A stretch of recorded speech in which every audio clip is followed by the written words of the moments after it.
Welcome in Swayam Learning Point. I am your learning friend Subhash Gaikwad, and today I am glad that you are watching this video.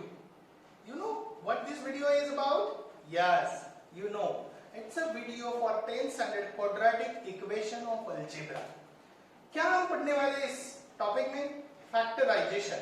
क्या होता है ये factorisation? ये ना factorisation जो है ना, ये बहुत बच्चों को बहुत बार तकलीफ देता है, लेकिन इस वीडियो के बाद तकलीफ नहीं, बिल्कुल नहीं, आसान हो जाएगा. बस इसके बाद जो तरीके में अपनाता हूँ, जो तरीके में आपको बताता हूँ, उसको फॉलो करिए और प्रैक्टिस करिए. What to do? प्रैक्टिस. अभी यहाँ बैठे हो सिर्फ वीडियो देखने के लिए नहीं, नोटबुक ले लो, पेन ले लो और लिखना शुरू करो. जो मैं बोल रहा हूँ उसके आगे कुछ सोचो. सोचना जरूरी है. यस और यस. गुड. तो शुरू करते हैं. हम देख रहे हैं factorisation method means to find the root of equation by factorisation method. Which method? Factorisation method to solve the equation. This is the first method that we are going to deal today. Factorization method. How we are doing here? It's very simple. Just you observe carefully. Suppose I am giving you here one example: x square plus 5x plus 6 is equal to 0. Last year में ये बताया था. इसके आगे अभी बस 0 लगाना है और ये हो गया quadratic equation 1. यही एग्जाम्पल शायद मैंने बताया था. अब ये दूसरा है x square minus 5x plus 6 is equal to 0. चलो तीसरा एग्जाम्पल लेते हैं. x square plus 5x minus 6 is equal to 0. और फोर्थ एग्जाम्पल लेते हैं. x square minus 5x minus 6 is equal to 0. ये चार प्रकार के एग्जाम्पल्स, यानी एग्जाम्पल एक ही है, बस साइन अलग अलग होने के कारण उसके आंसर्स यानी रूट्स, सॉल्यूशन अलग अलग कैसे आते हैं और हमें कैसे देखना है, कैसे समझना है कि हर एक रूट को कैसे निकालते हैं. इसके लिए क्या क्या स्टेप्स फॉलो किए जाते हैं वो स्टेप्स मैं आपको बताऊंगा. स्टेप्स देखो, सबसे इंपॉर्टेंट बात यह है कि मैं आपको बता दूं एक एग्जांपल के जरिए. मान लो कि आपको बोला गया कि एक पर्टिकुलर शॉप से आपको कुछ चीजें लानी है, ग्रोसरी लानी है. Let's say an example, grocery लानी है. तो क्या होता है, तो अभी तुम बिल्कुल मतलब माहिर हो गए हो, तो क्या करेंगे, तुरंत जाएंगे और ग्रोसरी से मटेरियल लेके आएंगे जो भी आपको बताया गया है. लेकिन उसमें इन्वॉल्व स्टेप को आप क्या कर रहे हैं, नजरअंदाज कर रहे हैं. मतलब आप उसको नहीं दिमाग में ले रहे हैं, वो अपने आप ऑटो हो जा रहा है. ऑटो क्यों हो जा रहा है? क्योंकि आपको वो चीज पता है कि ग्रोसरी में जाने का और वहां से वो मटेरियल लाने का जो भी बताया गया है. लेकिन उसमें इन्वॉल्व स्टेप को यदि आप जानो तो उसको हम बोलते हैं algorithm, steps of doing work. हर एक चीज का स्टेप ऑफ डूइंग वर्क होता है, यानी काम करने के तरीके का एक ऑर्डर ऑफ डूइंग वर्क. मतलब मान लो कि हम मल्टीप्लिकेशन कर रहे हैं दो नंबर का. यदि मान लो कि 55 इंटू 6 ये मल्टीप्लिकेशन कर रहे हैं, तो मल्टीप्लिकेशन करने में ऑर्डर्स होते हैं. क्या क्या ऑर्डर है? ऑर्डर नंबर, स्टेप नंबर 1 ऐसे लिखो. कुछ लोग नॉर्मली हम ऐसे लिखते हैं, ठीक है. फिर दूसरा स्टेप, ये 6 से 5 को मल्टीप्लाई करो. मल्टीप्लाई करो में ये सिर्फ मल्टीप्लाई करो, ऐसा हम यदि फर्स्ट स्टैंडर्ड के बच्चों को पूछेंगे तो उनको पता ही नहीं वो स्टेप्स उसमें क्या इन्वॉल्व है. मल्टीप्लाई ये वर्ड का भी मीनिंग है. मल्टीप्लाई का मतलब होता है कि 6 को 5 तक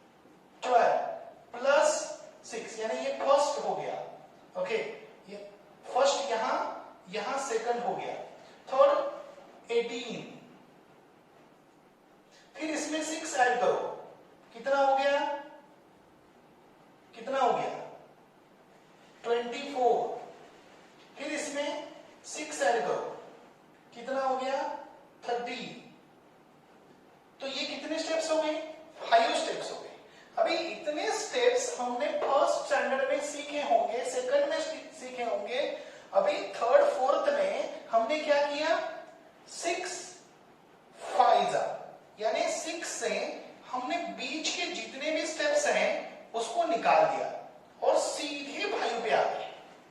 क्यों? क्योंकि बीच के स्टेप्स ब्रेन के जो न्यूरॉन हैं, जो नर्व सेल्स हैं, उनको ऑलरेडी उन्होंने पाथवे बना दिया है।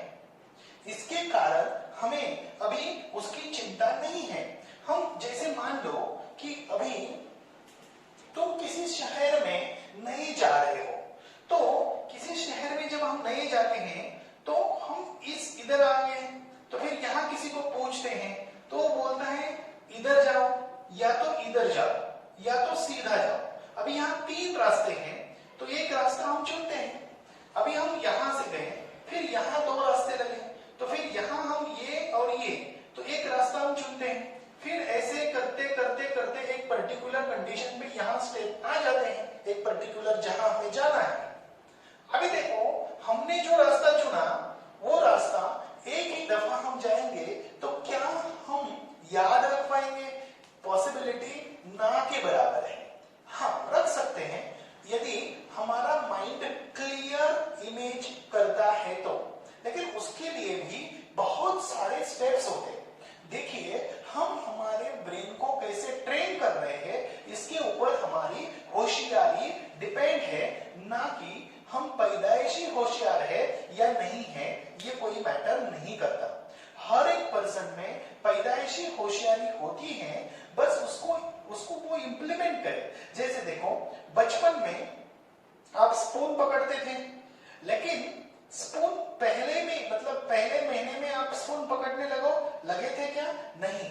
तो कुछ दिनों के बाद मान लो कि जब आपके जो मसल न्यूरॉन है वो मजबूत हो गए और उनको पकड़ने की, ऑर्डर देने की क्षमता हो गई, तब आप पकड़ने लगे। अभी उसको जब आप माउथ में लेते थे तो क्या पूरा खाना माउथ में जाता था? बिल्कुल नहीं जाता था। क्यों नहीं जाता था? क्योंकि उसमें कुछ खाना नीचे गिरता था, इसके कारण पूरा माउथ में नहीं जाता था। अभी क्या हो रहा है? अभी आप 9th स्टैंडर्ड में हो, 10th स्टैंडर्ड में हो, तो क्या, या जो भी आप आगे बढ़ गए हो, तो आप इस प्रोसीजर को देखो। इसका मतलब एक है कि सीखने के लिए प्रोसीजर्स इंपॉर्टेंट है, ना कि बस हम काम करते जा रहे हैं। काम प्रोसीजर से बनता है और प्रोसीजर्स स्टेप बाय स्टेप एक एल्गोरिदमिकली होती है। ये एल्गोरिदम क्या है?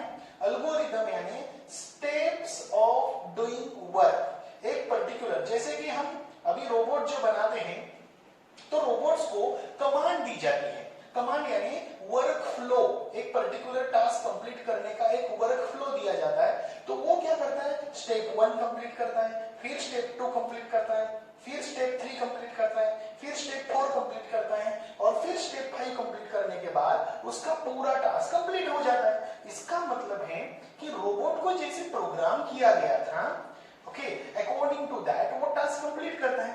वैसे हम भी, देखो रोबोट तो बाद में बना, लेकिन हम इंसान भी जिस प्रकार की हमारी प्रोग्रामिंग होती है पर्टिकुलर टास्क करने की, वो कितनी मजबूत हमने बनाई है। क्योंकि एक बार प्रोग्राम करने के बाद यदि हमने उसको रिपीट नहीं किया, इस्तेमाल नहीं किया, तो वो प्रोग्राम डिलीट हो जाता नहीं है, लेकिन वो ब्रेन के ऐसे हिस्से में चला जाता है कि वहां से हम उसको निकाल नहीं पाते और वो सिस्टम को हम तुरंत इस्तेमाल नहीं कर पाते। इसका मतलब ये नहीं कि आपको वो आता ही नहीं है, बस इतना है कि आप टाइम पे उसको इस्तेमाल नहीं कर सकते।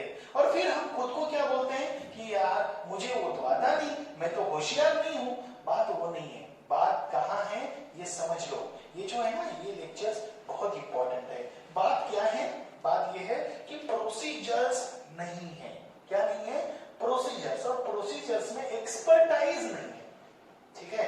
अभी अननोन एरिया में आप गए हो और उस एरिया में एक बार गए, दूसरी बार रास्ते बदल गए, कुछ चीजें बदल गई, तो फिर आप भूल जाओगे, यार मैं यहाँ आया था या यहाँ से कैसे जा रहा हूँ। लेकिन उस रास्ते पे आप 10 बार जाओ, ओके, या वहां 1 महीना 1.5 महीना रहो, वहां से जाना आना आप पैदल जाना और दूसरे की गाड़ी में बैठ के जाना, इसमें फर्क क्या है? पैदल जाने से हम रास्ते के हर एक चीज को, वहां की एयर को, वहां के लोगों को, वो जो बोर्ड्स लगाए होते हैं हर एक शॉप के ऊपर, वहां को हम देखते जाते हैं। जहां से हम टर्न लेते हैं वहां हमारा ब्रेन क्या कर, यानी हमारी अंदर की आंखें इमेजेस को कैप्चर करके ब्रेन में एक मैप बनाते हैं। हम कंटिन्यूली जब वो पर्टिकुलर रास्ते से जाते हैं और वहां हम, देखो यहां भी बहुत सारी चीजें होती है।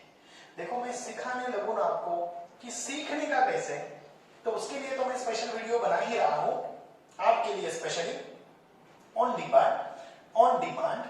लेकिन मैं यहाँ जो आपको बता रहा हूं ये इंपॉर्टेंट समझ लो, क्योंकि ये यहाँ के लिए बिल्कुल जरूरी है। ठीक है, तो ऐसे जो रास्ते अभी मैं बता रहा हूं, जैसे मैंने ये एग्जांपल बताया 555 × 6 के लिए मैंने डायरेक्टली ऐसे किया। ठीक है, ये बीच के जो स्टेप्स है ये उड़ा दिए, क्योंकि बीच के स्टेप्स ऑलरेडी पता है। लेकिन कुछ ऐसे बंदे होते हैं कि इनको बीच के स्टेप्स ही पता नहीं होते, या उसके ब्रेन में वो ऐसे हिस्से पे चले जाते हैं कि वहां से वो उठा ही नहीं पाते। तो उन लोगों को हम बोलते हैं उनका बेसिक वीक है, उनका बेसिक ठीक नहीं है। Got it? ओके, अभी उनका बेसिक क्यों ठीक नहीं है? बिल्कुल सी बात है कि उसके लिए बाहर कभी किधर भी जाने की जरूरत नहीं है। बेटो, बच्चों, पेरेंट्स, ध्यान दो, बाहर किधर जाने की जरूरत नहीं है। सब तुम्हारे अंदर पड़ा हुआ है, सब तुम्हारे अंदर पड़ा हुआ है। एक चीज को करने के लिए एक प्रोसीजर, स्टेप्स बना लो और उस स्टेप्स को फॉलो करके उस स्टेप के लिए आप यदि उसको प्रैक्टिस करो, तो प्रैक्टिस यानी उसको 2, 3, 4, 5, 6 दफा जितनी जरूरत है, हर एक चीज की जरूरत भी अलग अलग होती है। कुछ चीजें करने के लिए जो स्टेप्स होते हैं वो 1-2 दफा किए तो याद रह जाते हैं, समझ मतलब ब्रेन में उसकी एक पाथवे बनता है। लेकिन कुछ चीजों के लिए थोड़ा ज्यादा वक्त लगता है। लेकिन हम क्या करते हैं, एक को हाइड करने के लिए उसके ऊपर दूसरी कुछ चीजें थाम देते हैं और बोलते हैं कि हमें याद नहीं रहता, हम तो यहाँ करते हैं लेकिन पेपर में लिख नहीं पाते हैं। हमने तो पूरा बुक 2 दफा सॉल्व किया था, हमने पूरे एग्जाम्पल सॉल्व किए थे, तो लेकिन पेपर में हमारा प्लस माइनस का मिस्टेक हो जाता है। ये प्लस माइनस का मिस्टेक क्यों होता है? क्योंकि आपने स्टेप्स को, वो पर्टिकुलर स्टेप्स को, देखो वहां आपने बीच के जो स्टेप्स है वो हाइड कर दिए। अभी मैंने आपको 6 फाइजा बोला, लेकिन ये स्टेप्स आपको यदि पता नहीं है तो 6 फाइजा तो याद रहेगा, लेकिन बाकी चीजें कैसे आती हैं वो आपको पता, ये हमें पता नहीं। मैं आपको एग्जांपल दे रहा हूं, देखो ये समझना, ये इसके लिए भी बहुत ज्यादा ब्रेन लगता है। आप समझ रहे हैं, ब्रेन लगता है मतलब आपके पास ब्रेन है, उसका इस्तेमाल करना पड़ता है, जो मैं समझा रहा हूं। यदि आपको ये चीजें समझ में आ गई तो आपको कौन सा भी टॉपिक करने में दिक्कत कभी नहीं आएगी, जिंदगी में कभी दिक्कत नहीं आएगी, मैं गारंटी के साथ लिख के देता हूं। मेरे साथ आप बने रहिए और मैं आपको ये पर्टिकुलर टॉपिक करने के स्टेप्स दे रहा हूं, क्योंकि अभी तो मैं टॉपिक तो अलजेब्रा का पढ़ा रहा था, लेकिन बीच में मैंने ये टॉपिक क्यों पढ़ाया?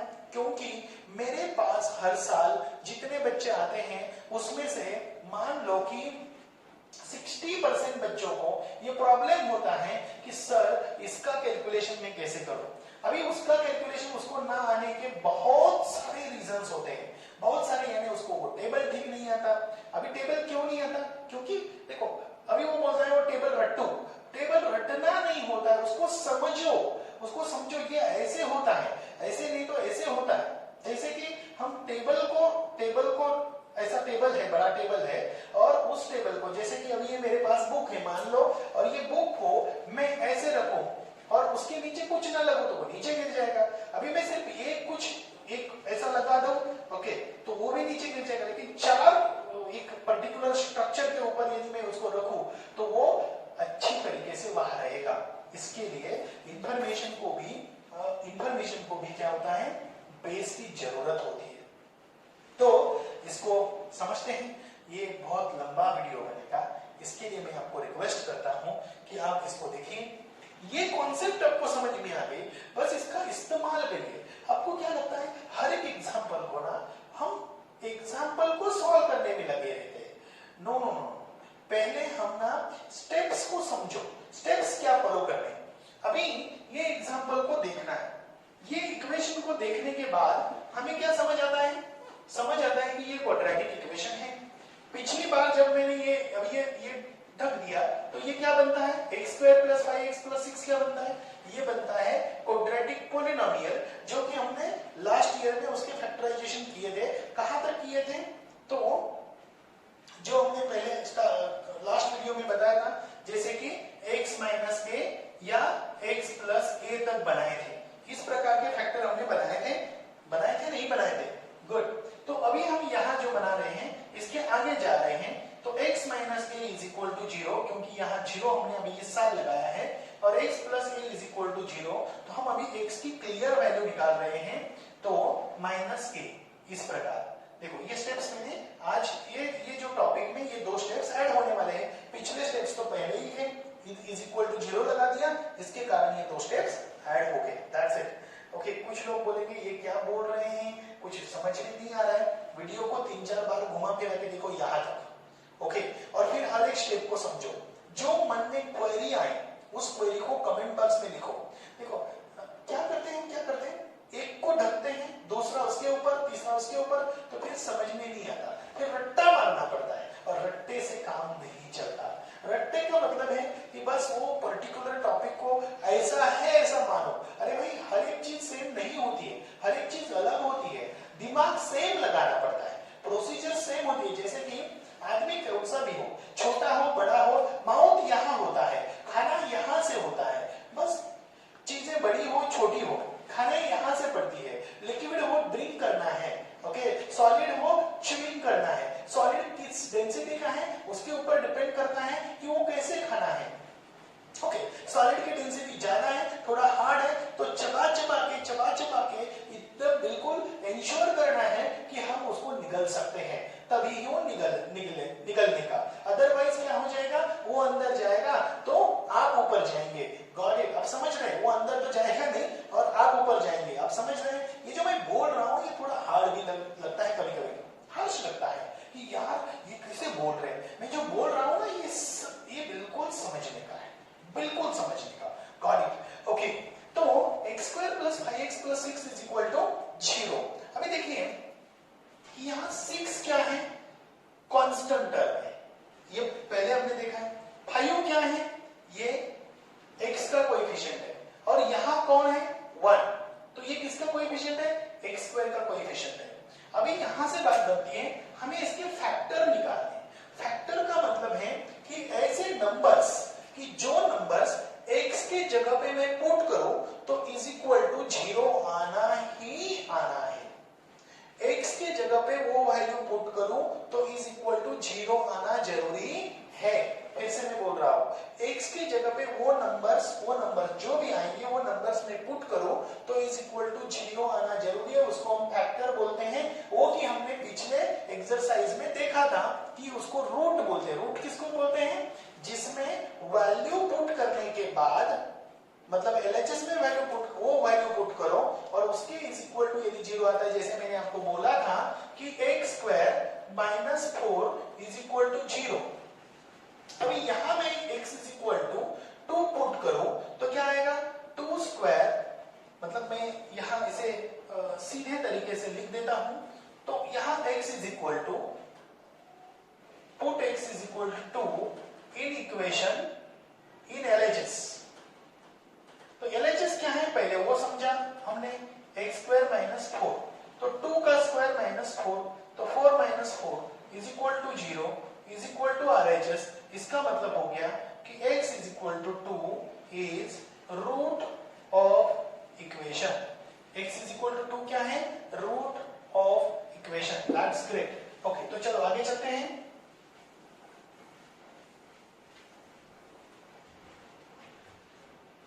आगे चलते हैं। यहां बहुत बार बच्चे क्या करते पता है? यहां = साइन देते हैं।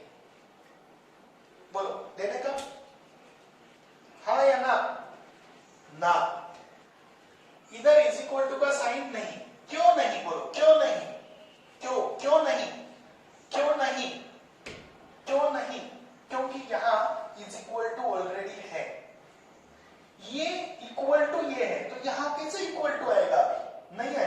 तो यहां क्या आएगा, यहां पहले इक्वेशन को लिखो, अभी ये लिखा मान लो, तो फिर यहां एक स्टेप्स बनेगी। स्टेप्स क्या होगी कि ऐसे दो नंबर को ढूंढो।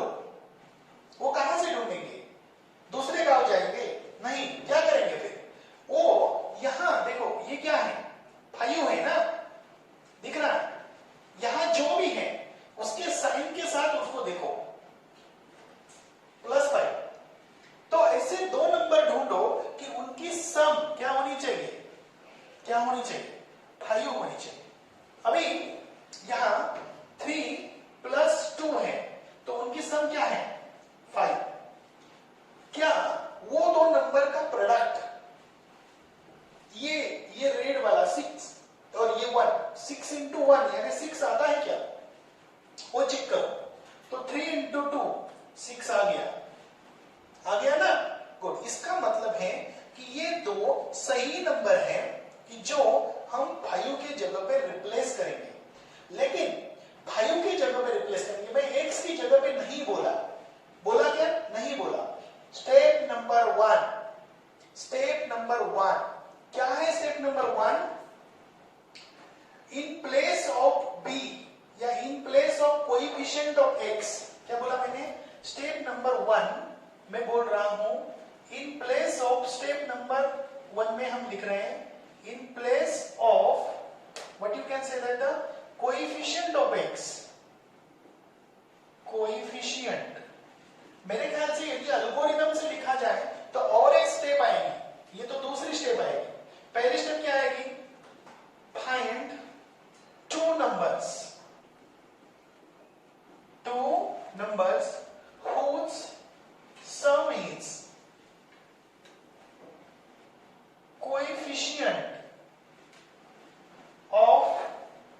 coefficient of x and product is what that constant term into coefficient of, मैं यहां लिख दूं constant term into coefficient of x²। Find two numbers whose sum is coefficient of x and product is constant term and coefficient of x²।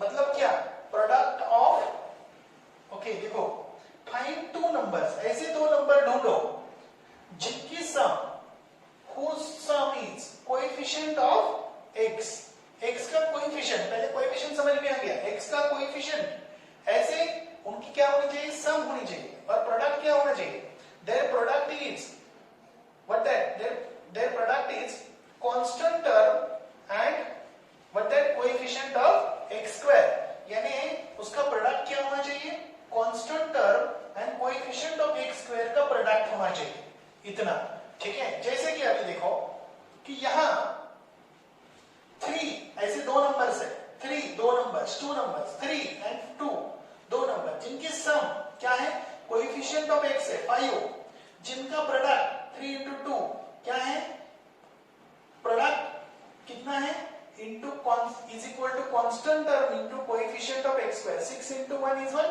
6, बराबर कि नहीं, okay. अभी ये value उसकी जगह पे रिप्लेस करते हैं, तो right those numbers means write these two numbers, these two numbers with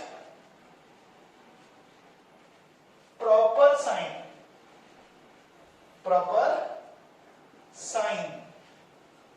and variable at the place of or in place of 5x, या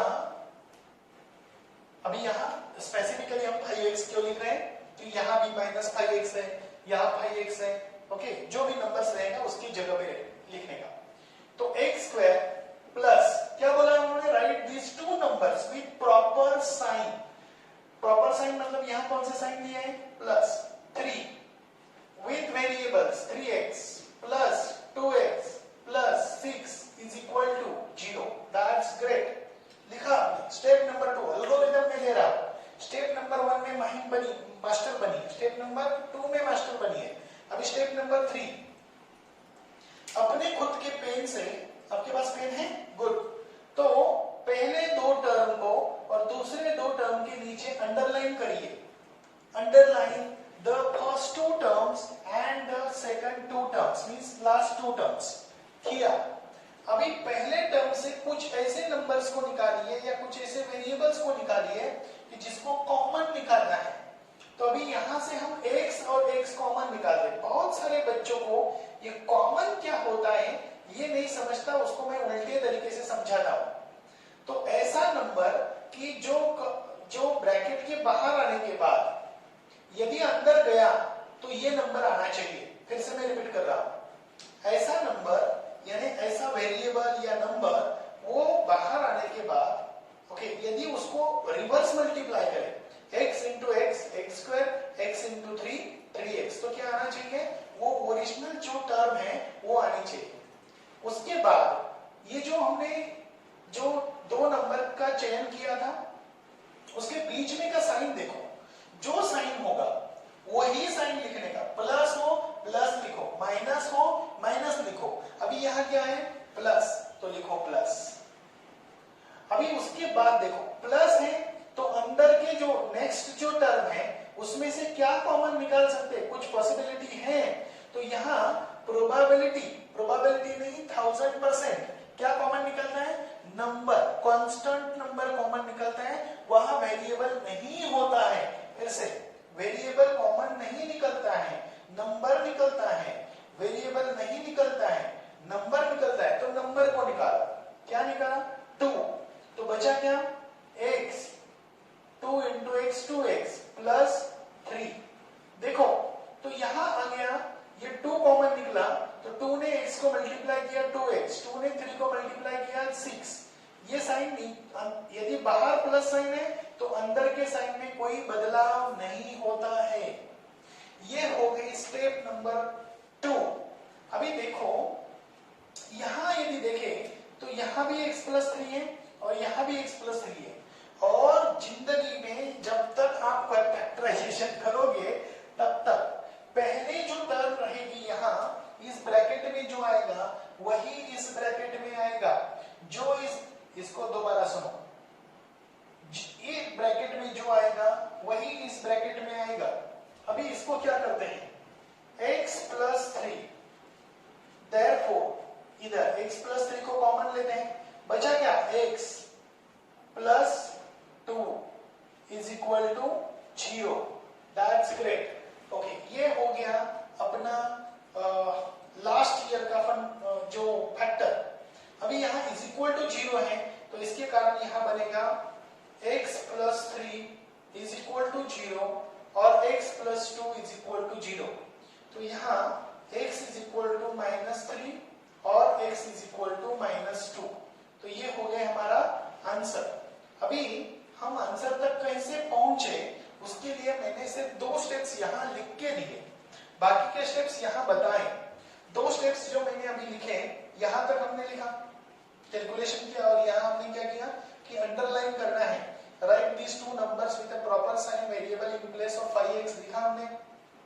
गुड, नेक्स्ट स्टेप, उसमें से पहले अंडरलाइन करना है। क्या करना है, अंडरलाइन करना है। जैसे हम अंडरलाइन करेंगे तो अंडरलाइन में से x एक पर्टिकुलर जो कोई वेरिएबल है वो हमें क्या करना है, कॉमन निकालना है। जब हम वेरिएबल को कॉमन निकालेंगे तो आएगा x प्लस जो भी आएगा इधर, ठीक है। फिर उसके बाद यहाँ जो साइन होगा वही साइन लिखना है। फिर क्या करना है, यहाँ से जो नंबर स्पेशली कांस्टेंट टर्म जो है इसमें से और वेरिएबल के जो कोएफिशिएंट है उसमें से कुछ कॉमन निकलेगा उसको निकालो, ठीक है। फिर उसके बाद ये जो टर्म दिखता है यानी ये टर्म और ये टर्म इसको ऐसे कॉमन ले लो, x प्लस 2 यहाँ आएगा, x plus 3 x plus 2 is equal to 0, ठीक है।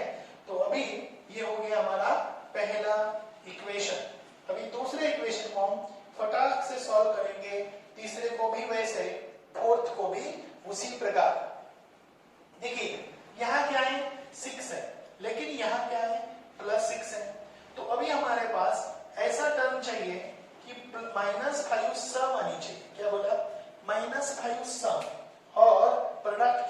चाहिए +6, ऐसे दो टर्म को ढूंढो। तो -3 -2 दोनों की एडिशन करो, -3 -2 5 आ गया, या हम यहाँ लिखते हैं चलेगा -3 -2। ओके चलो ऐसे लिखो।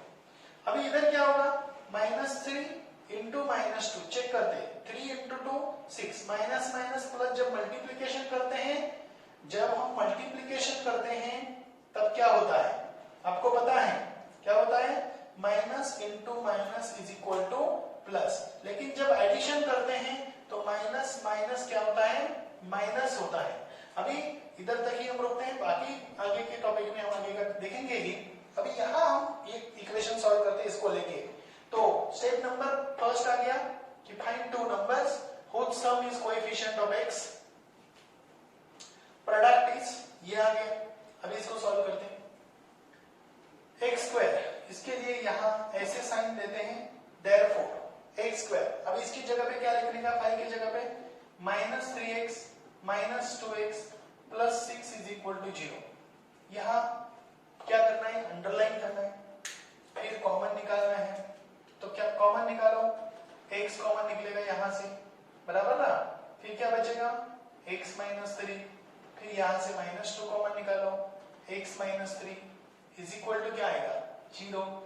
देयरफॉर अभी ये जो है, ये मैंने बोला था, देखो x + 3 इधर आ गया, x + 3 भी इधर आ गया, इधर x + 3 आ गया, इधर x -3 आ गया, x -3 आ गया। यहां एक बात मैं बताता हूं, आप देख रहे हो ना, क्या कौन सा साइन है, माइनस। जब माइनस साइन यहां आता है तो अंदर के साइंस क्या होते हैं, चेंज होते हैं। यानी यहां अंदर का साइन क्या हो गया, प्लस था, लेकिन ये माइनस हो गया, ठीक है। यानी 2 × x 2x, 2 × 3 6, minus minus plus, यानी वो ओरिजिनल नंबर वैसा ही, बस उसको हमने बस क्या किया, डिड्यूस किया अलग अंदाज में, अलग फॉर्मेट में। तो यहां आ गया। अब ये जो आया है इसको कॉमन लेते हैं, x -3 बचा क्या, देखो तो x -2 इज इक्वल टू 0। अभी आ गया x -3 इज इक्वल टू 0 और x -2 इज इक्वल टू 0। तो फिर हमारा आंसर मिलेगा हमें x इज इक्वल टू 3 और x is equal to 2। Got it, बहुत बढ़िया। अभी हमें ए इक्वेशन को सॉल्व करना है। ये मैं चारों एग्जांपल साथ ही क्यों ले रही हूं, क्योंकि उसमें प्लस माइनस का बस डिफरेंस है, उससे आंसर चेंज होता है। यहां गया x इज इक्वल टू -3 या x इज इक्वल टू -2, यहां गया प्लस। अभी यहां देखेंगे हम, देखो क्या चाहिए इसको। अभी मैं ये रब कर दूं, कॉन्सेप्ट समझ में आ गई है तो इसको मैं रब कर देता हूं, क्योंकि हमें क्या लगेंगे, वैल्यूज पुट करने के लिए। और आपको पता ही है, शायद आपने लिख लिए होंगे, नहीं लिख लिए होंगे तो क्या करना है, वीडियो को बैक लेना है, पॉज करना है और फिर उसको लिख लेना है, ताकि हमें यूजफुल रहे। क्या चाहिए, सम चाहिए जो 5, लेकिन +5 चाहिए। क्या चाहिए, +5, और प्रोडक्ट चाहिए -6। यहां सबसे बड़ी दिक्कत आती है कि 3 × 2 का करें तो ये प्लस और ये माइनस आ गया, प्लस करें तो ये सिर्फ प्लस आएगा, लेकिन ये तो माइनस नहीं आएगा। तो फिर ऐसे नंबर को चयन करते हैं कि यहां 6 आएगा तो इसकी वैल्यू क्या होगी, प्लस होगी, -1 होगा, इसकी एडिशन करो, 6 - 1 5, बड़े नंबर का साइन प्लस है, दैट्स ग्रेट। ओके, +6 -1 मल्टीप्लिकेशन करो, 6 × 1 6, माइनस हो या प्लस हो, बड़े का हो छोटे का हो, साइन अपोजिट है, मल्टीप्लिकेशन हो रहा है, माइनस साइन आएगा, दैट्स ग्रेट। यहां लिखो x², इसकी जगह पे क्या लिखना है, ये दो नंबर्स लिखने, a² + 6x - 1x -6 is equal to 0। चलो कॉमन ले लो, इस प्रकार अंडरलाइन करो, मतलब जो फर्स्ट 2 टर्म्स, लास्ट 2 टर्म्स। फिर उसके बाद यहां क्या ले लो, x कॉमन निकलेगा तो x + 6, यहां क्या आएगा, -1, तो x + 6 इज इक्वल टू क्या आएगा, 0। अभी देखो सर ये कुछ समझा नहीं, मतलब देखो यहां भी क्या हुआ था, माइनस साइन जब बाहर आता है तो अंदर का साइन चेंज होता है। यहां भी देखो माइनस, और यहां तो जो साइन है वही लेने का है, दोनों के बीच यहाँ क्या था, प्लस प्लस, जो है वही लेने का। इसको ना कम से कम आधे घंटे तक इसी एग्जांपल्स को प्रैक्टिस करो, ये वीडियो के बाद भी। जब तक तुम्हारा ब्रेन खुद इनको सॉल्व नहीं करता तब तक इनको ही सॉल्व करो। जैसे कि तुम्हारे माँ बाप ने तुम्हें जब बचपन में चलाना सिखाया था तो क्या हर एक रास्ते पे चलाना नहीं सिखाया था? तुम्हारे घर में, आंगन में, तुम्हारे बिल्कुल घर में, मतलब हॉल में या किचन में, बेड में आपको चलाने का सिखाया था। अभी आप कहीं भी चलते हो, रास्ता किधर का भी हो, रास्ता मैटर नहीं करता। सीख क्या गए हो आप? चलना। क्या गए हो? चलना सीख गए हो। जब आप चलने लगोगे, फॉरवर्ड कैसे जाना है, बैकवर्ड कैसे जाना है, साइड कैसे जाना है, ऐसे कैसे जाना है, दौड़ कैसे लगानी है, बैकवर्ड दौड़ कैसे लगानी है, और ज्यादा तेज कैसे भागना है, मैराथन के लिए कैसे भागना है, इसके लिए प्रैक्टिस करनी पड़ती है। मान लो कि आप घर पे हर रोज बैठे रहते हो और आप एक अचानक दिन रास्ते से चले और देखा कि मैराथन है और आप बस दौड़ लगा दिया और आपने 10 किलोमीटर की मैराथन में 1 नंबर लाया। मुमकिन है? नहीं। इसी के लिए मैराथन के लिए मैराथन की प्रैक्टिस करनी पड़ती है। मैराथन के लिए जो जरूरी है वो करना पड़ता है। और गली में ऐसे दौड़ लगाने के लिए अपने जो अपने साथ खेलने वाले जो बच्चे हैं उनके साथ जो हम दौड़ लगाते हैं वो अलग प्रकार की दौड़ होती है। हर एक दौड़ के लिए अलग प्रकार की तैयारी करनी होती है। तैयारी यानी हमारे जो मसल्स हैं, लेग्स के मसल्स हैं, हमारी ब्रेन की सेंटिमेंट्स हैं, उसको तैयार करना पड़ता है। उसी प्रकार ये जो एग्जांपल्स हम सॉल्व कर रहे हैं, इसको हमारे ब्रेन के मसल्स को, हमारे हाथ के मसल्स को तैयार करना होता है। ब्रेन शायद सही समझ ले लेकिन हाथ से प्रैक्टिस नहीं हुई। हाँ मुझे समझ आ गया है, बस हाथ बांध के मैं कर लूंगा। नहीं होगा भाई, नहीं होगा, नहीं होगा। हाथ उठाना पड़ेगा। नहीं मैं तो होशियार हूं, मैं कर दूंगा, ये तो आसान है, ये ऐसा करते हो ऐसा, भाई पता है मुझे ऐसा करके देखा, नहीं तो नहीं होगा। दैट्स इट, मैं लिख के देता हूं। ओके, नहीं होगा तो मतलब क्या है कि गलती होगी। एक में नहीं होगी, शायद 2 में नहीं सर मैं नहीं गलती करता। आप मैं बताओ, जब आप रेस लगाओगे तो गलती कर ही बैठोगे, समझ रहे हो? तो ये रेस के लिए आपको प्रैक्टिस जरूरी है और वो ब्रेन से करनी है, देख के नहीं। आप वहां सामने कुछ किताब रखो, आंसर शीट रखो या मॉडल आंसर रखो या जो भी रेफरेंस मटेरियल रखो या हमारे जो नोट्स दिए हुए वो रखो या वीडियो को पॉज करके वो देखो और लिखो। इससे काम नहीं बनने वाला, इससे काम नहीं बनने वाला। आप सुनो, पेरेंट्स भी यदि आप उनके साथ बैठे हो और वीडियो को देख रहे हो, मैं आपको फिर से बोल रहा हूं कि यदि आपका बच्चा ऐसा कर रहा है, नहीं सीखेगा वो, बिल्कुल नहीं। इसको देखो, आप बोलेंगे नहीं ये सिखाओ उनको, नहीं सीखना। देखो ये आपके लिए दूसरी, इस दुनिया में कोई ऐसा इंसान नहीं पैदा हुआ अभी तक और ना ही फ्यूचर में होगा कि जो आप सीखने वाले हो वो दूसरा कोई सीखेगा और फिर आप अपने आप सीख जाओगे। ये ऐसा मुमकिन नहीं है। इसी कारण हमने स्वयं लर्निंग शुरू किया है। ये स्वयं लर्निंग ऐसे ही नहीं शुरू किया है कि हाँ नहीं तुम्हारा काम हम कर देंगे और तुम्हें अपने आप सब कुछ आ जाएगा। ऐसा होता ना तो कुछ अलग ही हो जाता। अब समझ रहे हैं? लोग कुछ काम नहीं करते, बस कुछ ही लोग करते और वो सब डेटा ट्रांसफर कर देते। ऐसा नहीं होने वाला। सो अब देख रहे हैं तो क्या है, x यहां क्या आएगा, x + 6, क्योंकि ये कॉमन निकालना है। x - 1 = 0। अभी क्या है, therefore x + 6 = 0 और x - 1 = 0। देखो क्या किया मैंने, therefore x = -6 और x = 1। तो ये हो गया हमारा आंसर। अभी जो मैंने यहां लिखा था उसको थोड़ा मैं रब कर देता हूं, चाहे तो कुछ लोगों के लिए यहां 6 × -1 तो 6, प्रोडक्ट किया तो क्या आया और सम किया तो कैसे आया। ठीक है, अभी लास्ट वाला एग्जांपल को देखते हैं और उसको समझते हैं। यहां गलती देख लो, कहीं गलती है क्या? नहीं, ये x + 6 x + 6 x and -1 x - 1 x + 6 x - 1, तो ये आ गया -6, ये आ गया +1। आप क्रॉस चेक भी कर सकते हो, -6 डाल के देखो, -6 का स्क्वायर क्या हो गया 36। चाहे तो यहां करके देखो, चलो LHS में डाल के देखो, कुछ लोगों को समझ में आएगा कि हाँ सही है यार, बिल्कुल सही है। -6 इज इक्वल टू 0। हो गुड, देखो क्या है 36 -30 -6, 36 -36 0। इसका मतलब है आंसर सही है, सही ही है, सिर्फ सही नहीं है, सही ही है। Got it. ओके, तो आगे चलिए। x² - 5x - 6 is equal to 0। इसको देखते हैं हम कैसे सॉल्व करते हैं।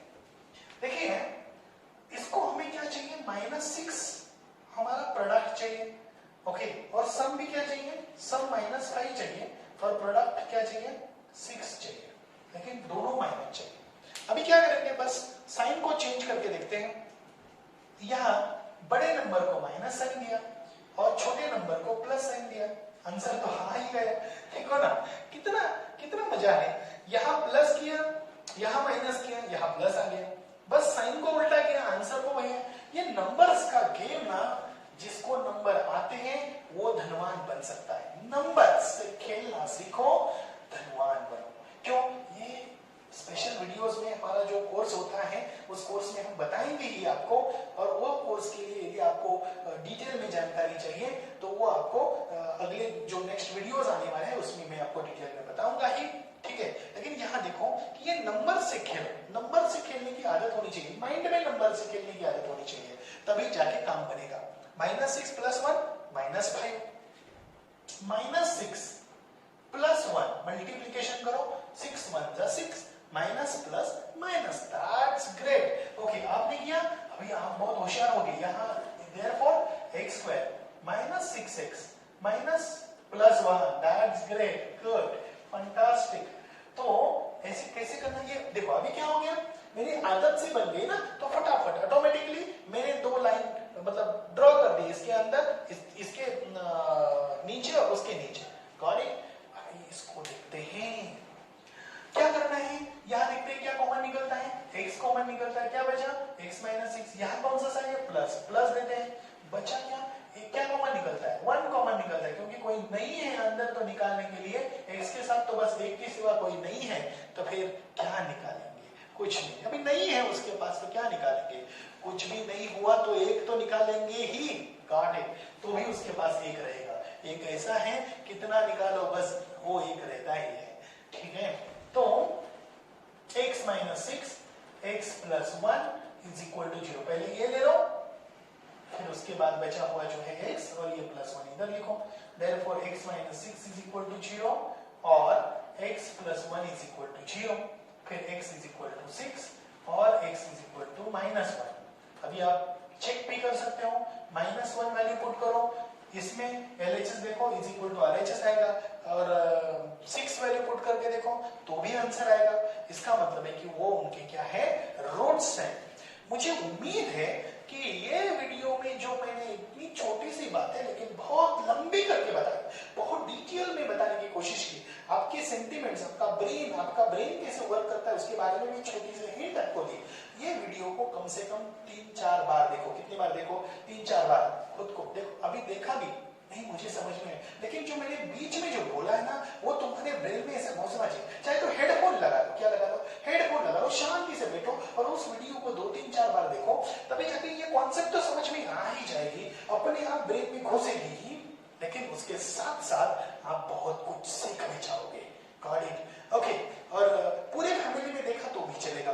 Got it. और वीडियो को कैसा लगा, अच्छा लगा तो लाइक जरूर करने का, ओके। लेकिन हम आगे भी देख रहे हैं, तुम्हारे टेक्स्ट बुक के 2.2 के कुछ एग्जांपल्स दिए हुए हैं, उसको हम देखेंगे, ओके। तो हम नेक्स्ट एग्जांपल देखेंगे, तब तक इसको एक स्क्रीनशॉट भी ले लो।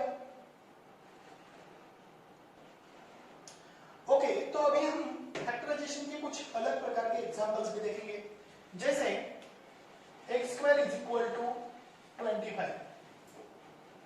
तो क्या होगा, x = +-5, तो इसका आंसर आएगा x = 5 और x = -5।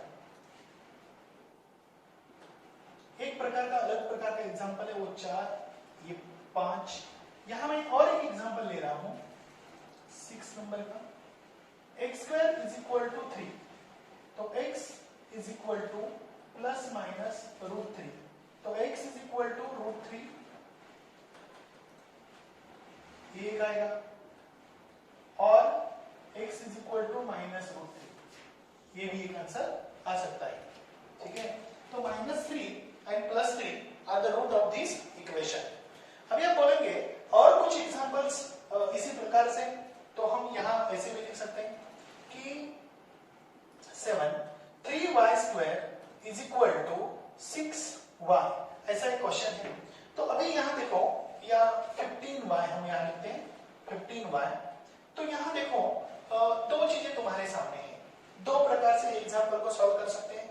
एक प्रकार डायरेक्ट 3 या ये जो y जो है y² जो है, इसमें से एक y को निकाल के इसके डिनोमिनेटर को लेके जा सकते हो। ठीक है, दो तरीके से इसको सॉल्व कर सकते हैं। एक तरीका ऐसा है कि 3y into y is equal to 15y, इस प्रकार कर सकते हैं। तो y is equal to 15y upon 3y, तो क्या होगा, देखो y कैंसल, 3 5 तो y इज इक्वल टू सिर्फ क्या आएगा 5 आएगा। लेकिन ये क्वाड्रेटिक वे से सॉल्व करने वाला एग्जांपल नहीं हुआ, इसके कारण इसके आंसर्स को हम वैलिड नहीं करते। क्या नहीं करते, वैलिड नहीं करते। तो कौन सी मेथड वैलिड करते हैं हम, 3y² minus 15y is equal to 0। तब यहां से क्या निकालेंगे, 3y कॉमन निकालेंगे, तो बचेगा क्या, देखो 3y क्यों निकालेंगे, क्योंकि 3 से जब हम मल्टीप्लाई करते हैं तो y minus 5 is equal to 0। तो 3y into y 3y², 3y into 5 3 5 15y, तो 3y इज इक्वल टू 0 और y minus 5 is equal to 0, तो y is equal to 0 upon 3 और y इज इक्वल टू 5। तो हमारा आंसर आ गया y is equal to 0 और y is equal to 5। तो मुझे समझ, मतलब आपको समझ आ गया है कि y is equal to 0 and y is equal to 5, तो इस मेथड का इस्तेमाल आपको मैं करने की सलाह दूंगा। Got it? ओके, कुछ ऐसे एग्जांपल्स हैं कि जिसके लिए बच्चों को कैलकुलेशंस कैसे करते हैं, फैक्टर कैसे करते हैं, वो समझ में नहीं आता। वो एक एग्जांपल मैं ले लेता हूं और वो मैं 8th नंबर के एग्जांपल में यहां काउंट करता हूं। यहां इक्वेशन दिया है 6, थोड़ा इधर लेता हूं मैं, 6√3x² plus 7x is equal to √3। ये वैसे सॉल्व एग्जांपल में से ही है, ठीक है, तुम्हारे टेक्स्ट बुक में, लेकिन इसको कैसे हल करते हैं उसको मैं आपको समझाता हूं। तो मुझे जरा थोड़ा सा यहाँ जगह लगेगी, तो मैं यहाँ लिख रहा हूं। अभी देखिए, मैं यहाँ एग्जांपल लिख रहा हूं 6√3x² plus 7x minus √3 is equal to 0। देखो, डरने की कोई बात नहीं है और डरना बिल्कुल नहीं है। करना क्या है, डरना नहीं, करना क्या है, √3 इंटू 6√3, क्योंकि मैंने बोला था ये कांस्टेंट टर्म और इसका पहले प्रोडक्ट कर लेते हैं। तो 6√3 इंटू माइनस √3, तो √3 इंटू √3 3, ये माइनस साइन तो आएगा, इंटू 6, तो ये आ गया -18। अभी -18 ऐसा क्या होना चाहिए, -18, देखो अच्छी तरीके से देखो, √3 इंटू √3 3, 3 इंटू 6 18, 18 क्या होना चाहिए, प्रोडक्ट होना चाहिए, और सम क्या होनी चाहिए, तो 7 होनी चाहिए। तो हमारे पास एक बात बताओ कि 18 प्रोडक्ट होना चाहिए और सम क्या होनी चाहिए, 7 होनी चाहिए, लेकिन वो प्लस होनी चाहिए। तो इसके लिए हमारे पास क्या रास्ता है, तो वो रास्ता हम ढूंढ लेते हैं। 9 एंड 2, यदि हम इसको प्लस और इसको माइनस करें तो 9 प्लस -2 तो +7 आ जाएगा, और 9 प्लस इंटू -2 तो ये आ गया -18। तो ये हो गया इसी प्रकार का -18। ये क्या है, क्या है, ये प्रोडक्ट है, दैट्स इट। तो यहां हमें लिखना क्या है, 6√3x² plus 9x minus 2x minus √3 is equal to 0। देखो हमने क्या किया इधर, 9x और -2x, 9 - 2 7, इसका प्रोडक्ट करें तो 18 आता है। जो कि 6 into root 3 into root 3, root 3 into root 3 3 and 3 into 6 18, minus and plus minus sign है। ओके, और जो प्रोडक्ट करते हैं 9 इंटू 2 का, और एक प्लस है 9 और 2 माइनस है, तो दोनों का प्रोडक्ट कितना आना चाहिए, माइनस 18 आना चाहिए, आता ही है। इसको हम सेपरेट करते हैं। देखो मेथड सेम है सभी जगह पे, बेसिक प्रोसीजर्स यहाँ जरूरी है। रूट 3 इंटू रूट 3, अभी जो मैंने बोला आपको रूट 3 इंटू रूट 3 का मतलब है 3। ओके, तो इसको समझ लेना जरूरी है। ओके, ये वीडियो को मैंने बोला ना आपको तो 3-4 बार देखना है। ठीक है, यहाँ क्या करना है, देखो अभी यहाँ सबसे बड़ी दिक्कत आती है कॉमन क्या निकालो। पहले x को तो निकालो, ठीक है, और क्या क्या पॉसिबिलिटी है, क्या 6 निकाल सकते हैं कॉमन, नहीं निकाल सकते। और क्या निकाल सकते हैं, 3 निकाल सकते हैं। ओके, तो कैसे होगा, 3 कॉमन निकालेंगे तो क्या होगा। ओके, तो यहाँ सबसे इंपॉर्टेंट बात यह है कि यहाँ क्या क्या पॉसिबिलिटी है, ये पॉसिबिलिटी को हमें समझना है। यदि मान लो कि हमने 3 निकाला, क्योंकि 3 तो निकाल सकते हैं, 3 इंटू 2 रूट 3, तो 3 2 6, और यहाँ 3 आएगा, बराबर है। और एक रूट 3 को भी निकाला, मान लो कि इसमें से एक रूट 3 को निकाला, तो यहाँ 3 रूट 3 को निकाला, तो यहाँ 2 आएगा, और यहाँ रूट 3 रहेगा, बस दैट्स इट। ओके, कैसे, क्योंकि 3 into 2 6, root 3 into 1 root 3, 3 into 1 3, and root 3 into 3 3, 3 into 3। Sir पक गया दिमाग, समझ में नहीं आ रहा है, क्या करूं, डरो मत, मैं हूं तुम्हारे सामने। गाड़ी मैं आपको इतना अच्छी तरीके से समझाऊंगा, आप भूल नहीं पाओगे। ओके, तो ये मैं रब करूं अभी यहाँ, क्योंकि समझाना है मुझे आपको। तो अभी हम यहाँ कॉमन कैसे निकालेंगे, तो सर ये आपको पता होगा, आपने देखा होगा, जी नहीं, पहले दिमाग लगाना पड़ेगा। तो यहाँ क्या बोला मैंने, 6 root 3 x square plus 9x, उसमें से x को पहले कॉमन निकालो, यानी ब्रैकेट में क्या रहेगा, इधर का x ही रहेगा, और इधर तो कुछ नहीं रहेगा, जो भी नहीं रहेगा कोई प्रॉब्लम नहीं। चलो, यहाँ से हम 6 को नहीं निकाल सकते, क्योंकि वो कैलकुलेशन नहीं कर पाएगा, मतलब इधर 6 इंटू कुछ भी 9 नहीं आता है, लेकिन 3 इंटू 3 आता है, तो हम यहाँ को 3 हम कॉमन निकालेंगे। 3 हम जब कॉमन निकालेंगे तो यहाँ 6 का क्या हो जाएगा, 2 हो जाएगा। चलो ठीक है, 2 हो जाएगा, तो यहाँ क्या बचेगा, 3 बचेगा। लेकिन यहाँ 3 में और एक है कि यहाँ रूट 3 इंटू रूट 3 और भी बाकी है, क्योंकि जब इसका प्रोडक्ट होगा तो 3 होगा, तो उसमें से एक रूट 3 और यहाँ का बचा हुआ जो रूट 3 है, उसको यदि हम निकाल लेंगे, बाहर निकालेंगे, तो यहाँ आएगा 3 root 3 root 3 into 3x in bracket 2x plus root 3। अभी इसको प्रोडक्ट करते हैं और मैं आपको बताता हूं कैसे आएगा। तो 3 root 3x in bracket 2x plus root 3, इसको देखना और लिखना थोड़ा सा कुछ लोगों को दिमाग लगाने के लिए मुश्किल हो सकता है, मैं आपकी मुश्किल कम कर देता हूं। 3 इंटू 2 क्या हो जाएगा, देखो तो 3 इंटू 2 6, रूट 3 इंटू 1 क्या हो जाएगा, रूट 3, क्योंकि रूट 3 इंटू 2 रूट 3 आएगा, क्योंकि ये ऑलरेडी पूरा नंबर इसको मल्टीप्लाई है, किसको, देखो 3 रूट 3 इंटू 2, तो 2 इंटू 3 क्या होगा 6, और ये रूट 3 वैसे की वैसा। ठीक है, याद रखो इसको, 3 इंटू 2, क्योंकि रैशनल नंबर का ही प्रोडक्ट होता है, रैशनल और इरेशनल नंबर का प्रोडक्ट नहीं होता, वो वैसे की वैसा रहता है। ठीक है, अभी इधर देखो, ये हो गया क्या 6 रूट 3, अभी x इंटू एक्स क्या होगा, एक्स स्क्वायर।